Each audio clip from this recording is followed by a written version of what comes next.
जनक महाराज को अपने मन के ऊपर कितना विश्वास है। मेरे पवित्र मन का आकर्षण जो परमात्मा है वही कर सकता है। राम परमात्मा है। विश्वामित्र जी हंसने लगे, पहचान लिया इसने। विश्वामित्र जी छिपाते हैं, ऐसा कोई बात नहीं है। तो ब्रह्मनिष्ठ पुरुष ब्रह्म दृष्टि से जगत को देखते हैं। इसलिए आपको ऐसा लगता होगा ये दशरथ महाराज के पुत्र हैं, मेरे यज्ञ का रक्षण करने के लिए आए। जनक महाराज की बहुत इच्छा थी राम लक्ष्मण राजमहल में आ गए।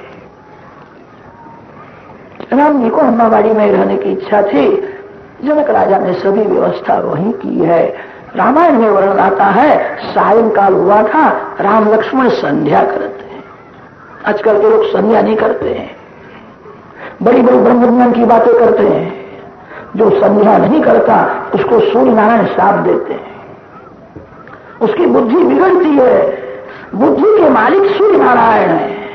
उज्जयंतम अस्तयंतम आदित्यम अभिध्यायन कुर्वन् ब्राह्मणः सकलम भद्रम स्नुते। भागवत में ऐसा लिखा है भगवान श्री कृष्ण संध्या करते थे। परमात्मा श्री राम संध्या करते हैं।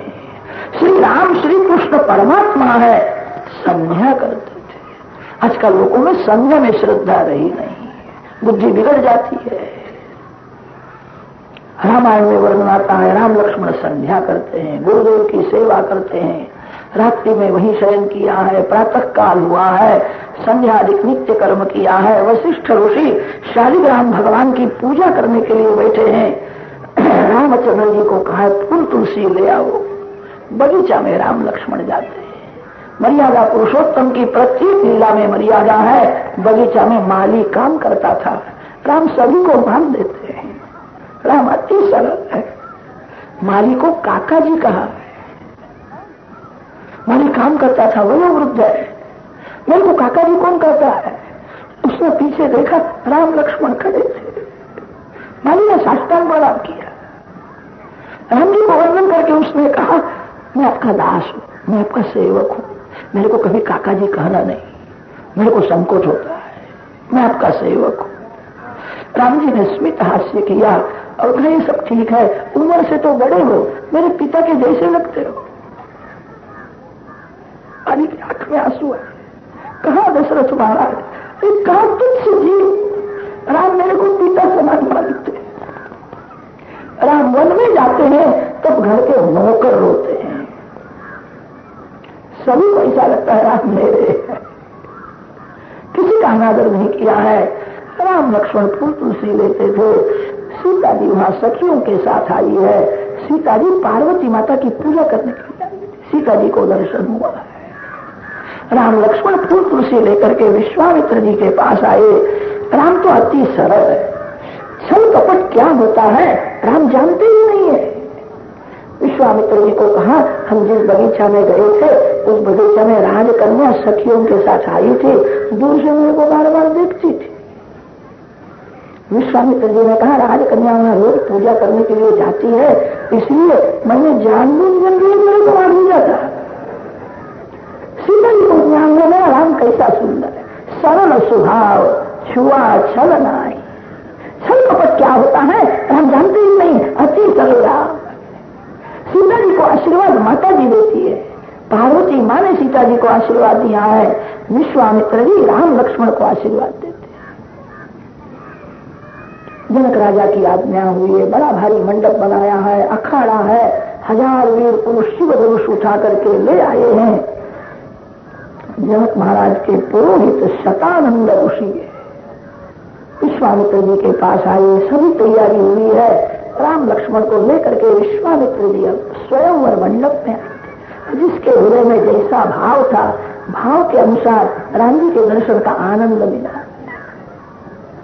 जनक महाराज ने स्वागत किया है।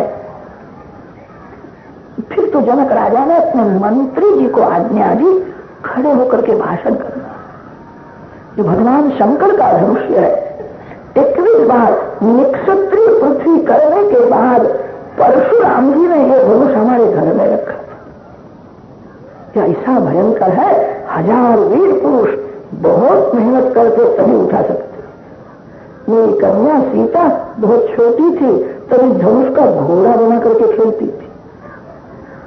मैंने इसी प्रतिज्ञा की है, जो वीर पुरुष धनुष को उठा लेगा, प्रत्यंचा चढ़ा लेगा, अर्धा राज दूंगा, राजकन्या उसको विजय बना लूंगा।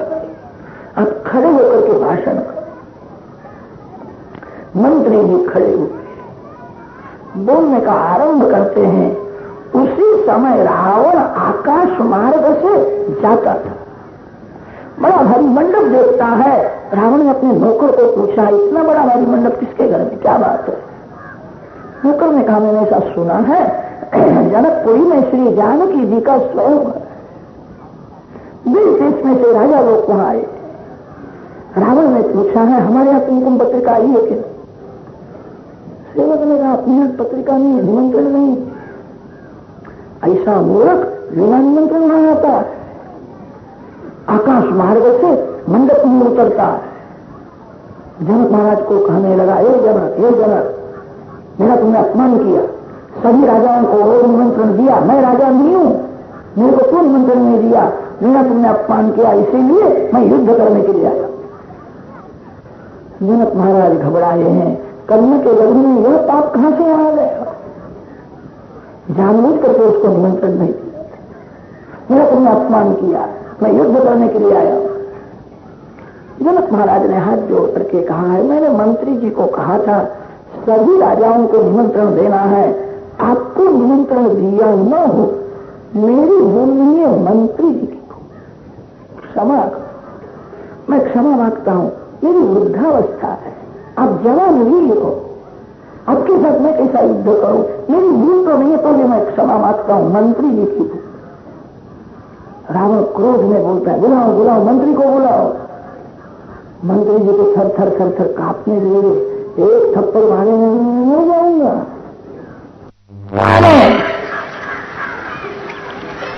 रावण मंत्री जी का तिरस्कार करता है, मूर्ख तेरे को अक्ल नहीं है, सभी राजाओं को निमंत्रण दिया, मैं राजा नहीं हूं, क्यों निमंत्रण नहीं दिया?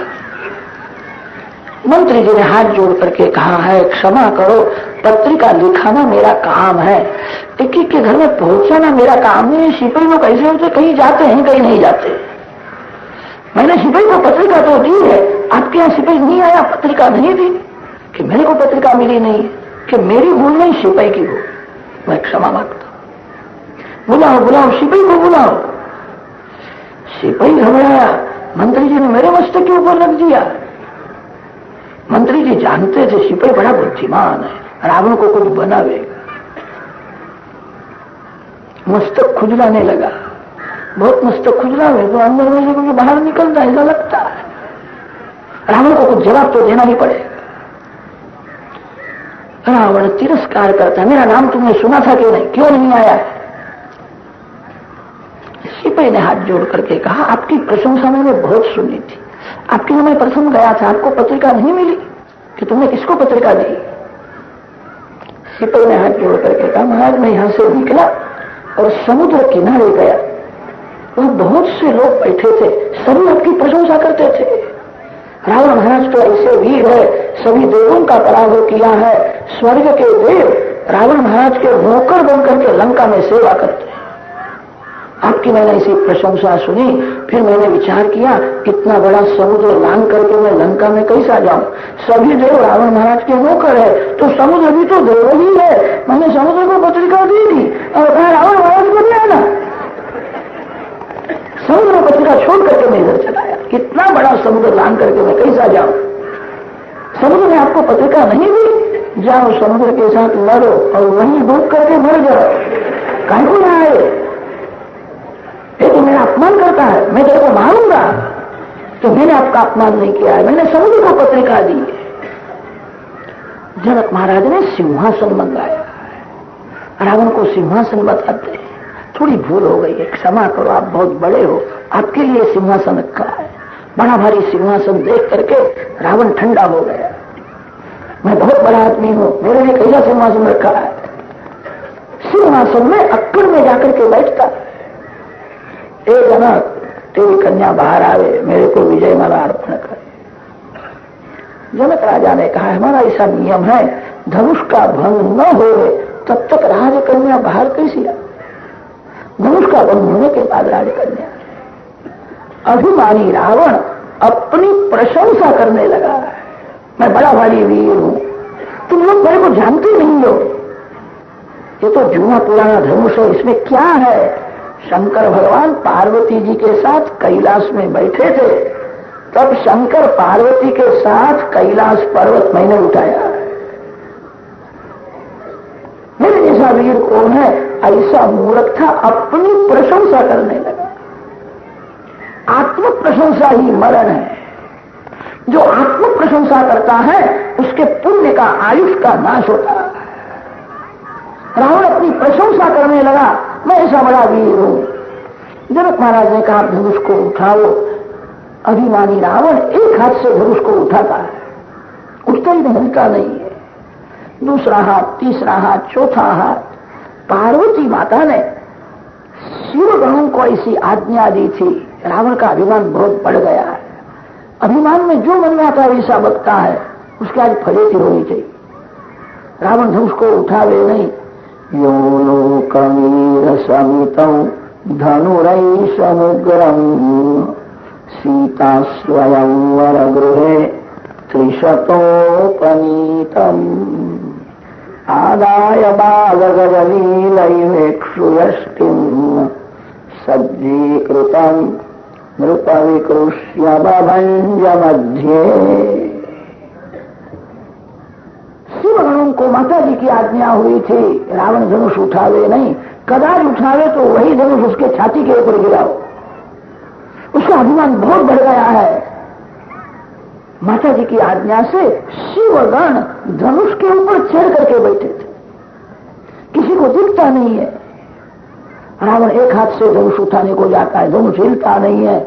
दूसरा हाथ, तीसरा हाथ, चौथा हाथ, उसको 19-20 हाथ थे। शिवगणों के साथ उसने धनुष को तो उठाया। धनुष को उठाने के बाद चारे बाजू में देखने लगा। रावण को ऐसा हुआ कि सभा के सभी लोग मूर्ख है, मैंने धनुष उठाया तो कोई रावण महाराज की जय नहीं बोलता है। मेरे जैसा वीर कौन है, ऐसा मूर्ख था, अपनी जय बोलने लगा। शिवगणों ने उसी समय धनुष को जोर से दबाया है। रावण के छाती के ऊपर धनुष गिरता है, रुधिर रोकने लगा, मैं मर गया, मेरे को बचाओ, बचाओ। सभी हंसने लगे। रावण की फजीती हो गई, सभी की ऐसी इच्छा थी। रावण शब्द का अर्थ होता है जो दूसरे को रुलाता है, जो दूसरे को दुख देता है, वही रावण है। रमन्ते योगिनः अस्मिन् इति रामः रावयति द्रावयति सर्वजनानिति रावणः। लोगों को बहुत त्रास देता था, उसकी जय कौन बोले। सभी को आनंद में उसकी फजीती होने की जरूरत थी। छाती के ऊपर धनुष पड़ा है, रावण बहुत घबराया है।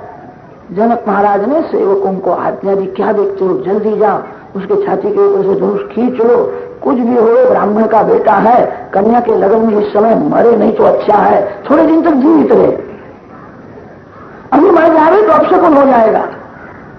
1000 वीर पुरुष अखाड़े में कूद पड़े हैं, रावण के छाती के ऊपर से धनुष खींच लिया।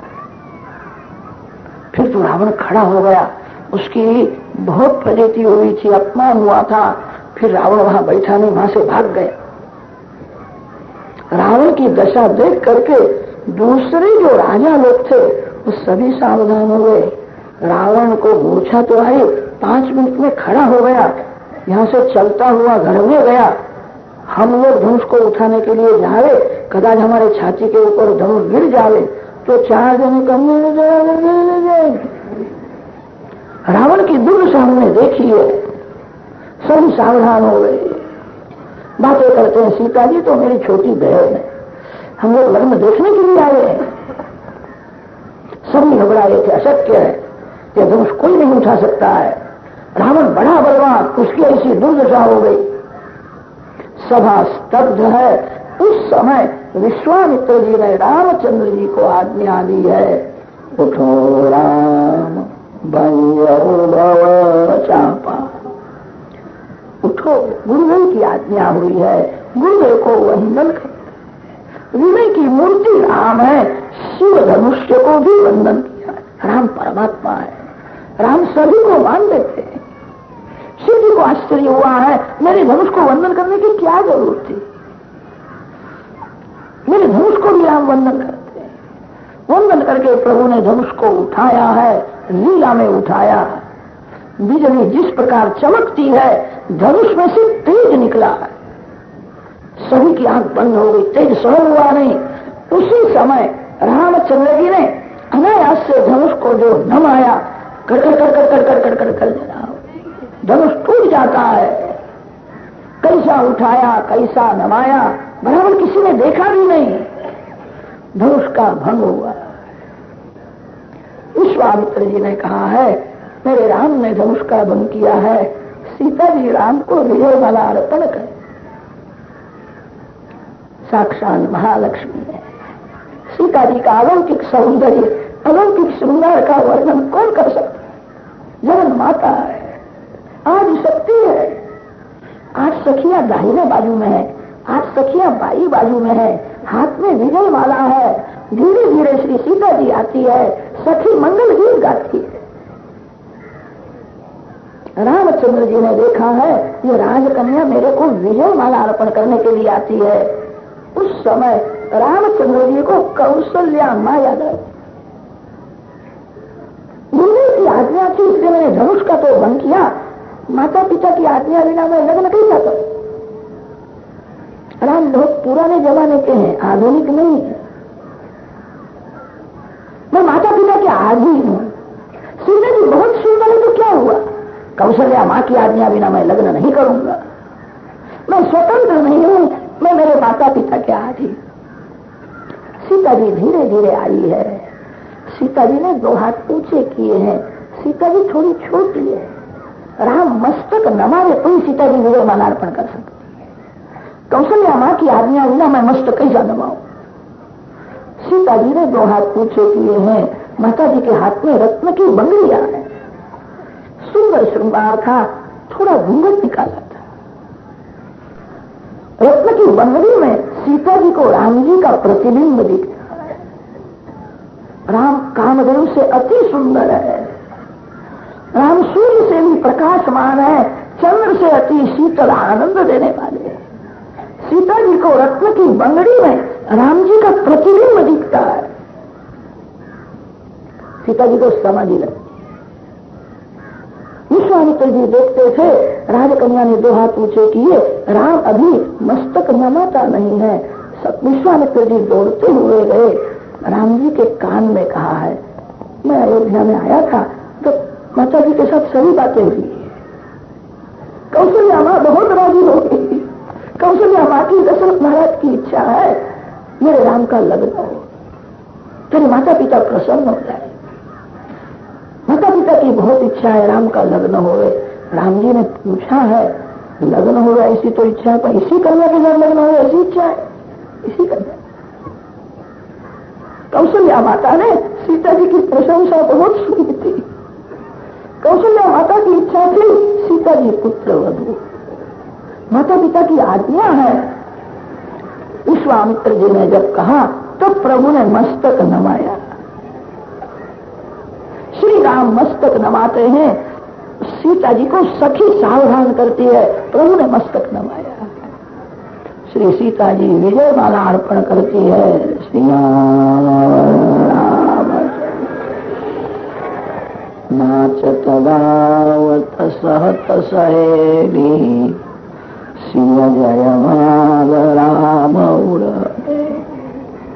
सभी की इच्छा थी सुवर्ण सिंहासन में श्री सीताराम जी विराजमान है। सीता जी के साथ राम जी का दर्शन करते हैं। जनकपुरी की प्रजा भागशाली है, सभी को अच्छी आनंद होगा। ये मनोहर जोड़ी सदा सर्वदा आनंद में, इनको किसी की नजर न लगे। लोग तो बातें करते हैं, सीता जी जनक महाराज की कन्या नहीं है, आज शक्ति है, धरती में से बाहर आई। राम आदि नारायण परमात्मा है, स्वर्ण सिंहासन में विराजमान। सीता राम जी का दर्शन करते हैं, अति आनंद हुआ है। सीताराम सीताराम सीताराम जय सीताराम।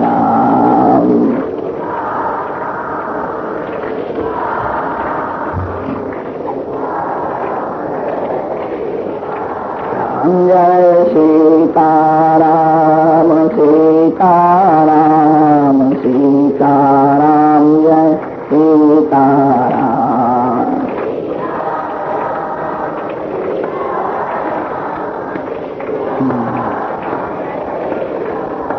राम जय सीताराम सीताराम सीताराम जय सीताराम।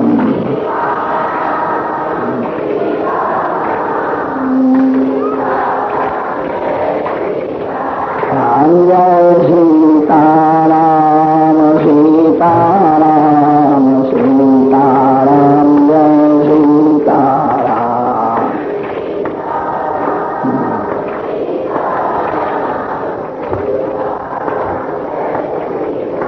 राम जय सीताराम सीताराम सीताराम जय सीताराम।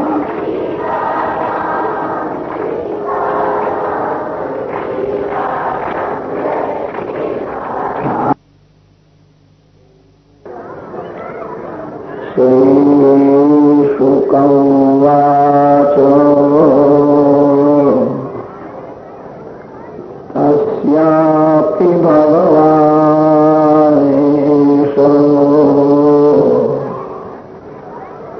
साक्षाद् ब्रह्ममयो हरिः।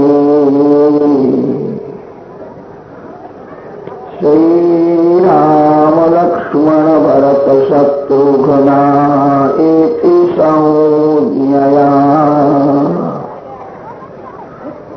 तस्यानुचरितं राजन् ऋषिस्तत्त्वदर्शिभिः।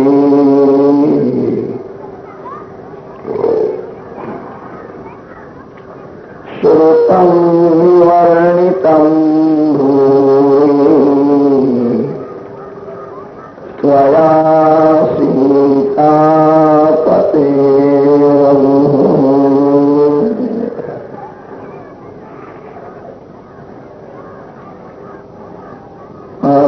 परमात्मा श्री कृष्ण भगवान का नाम स्वरूप भागवत शास्त्र। भगवान श्री रामचंद्र जी का नाम स्वरूप ही रामायण है। संसार में भगवान ने अपना स्वरूप छिपाया है। भगवान है तो भी भगवान का दर्शन नहीं होता है। भगवान ने अपने नाम को प्रकट रखा है। जो शक्ति भगवान में है वही शक्ति भगवान के नाम में भी। भगवान का नाम और भगवान का स्वरूप दोनों एक ही है। भगवान का स्वरूप सभी को प्राप्त नहीं होता, नाम सभी को मिलता है। स्वरूप दुर्लभ है, नाम सुलभ है।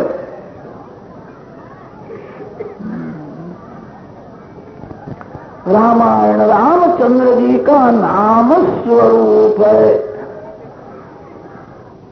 नाम के साथ जो प्रीति करता है उसी का पाप छूटता है।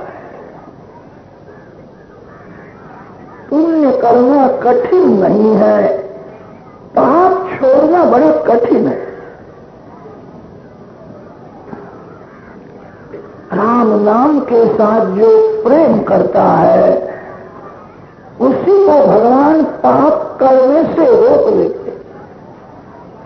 जिसको भगवान पाप करने से रोकते हैं उसी का पाप छूटता है। मन को भगवान के नाम में रखो।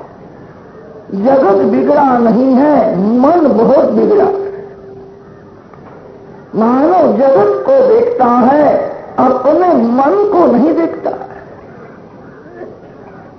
जगत बिगड़ा हो तो जगत को कोई भी नहीं सुधार सकता है। जगत को सुधारना अशक्य है। भगवान श्री राम जगत में आए, परमात्मा श्री कृष्ण आए, जगत नहीं सुधरा। जगत को सुधारने के प्रपंच में मत पड़ो, जगत नहीं सुधरेगा। अपने मन को सुधारो।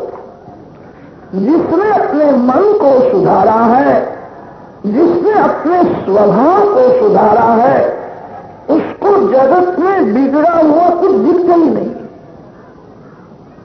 जिसका मन गंगा जल जैसा अति शुद्ध है, उसको सर्वमय भगवान का ही दर्शन होता है। मन को सुधारने का सरल उपाय यही है, मन को भगवान के नाम में रखो। मन को उल्टाओ तो नम होता है। जहां भी नजर जावे वहां भगवान है, ऐसा भाव रखो। मन से वंदन करो। एक पैसे का खर्च नहीं है, शरीर को जरा भी त्रास नहीं है। आपकी आंख जहां जाती है वहां भगवान है। ऐसा भाव दृढ़ करो, मन से वंदन करो। मन को उल्टाने से नम होता है।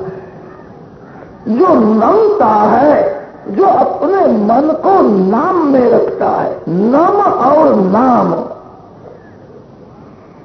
जो मन को भगवान के नाम में रखता है, उसका मन बिगड़ता नहीं है।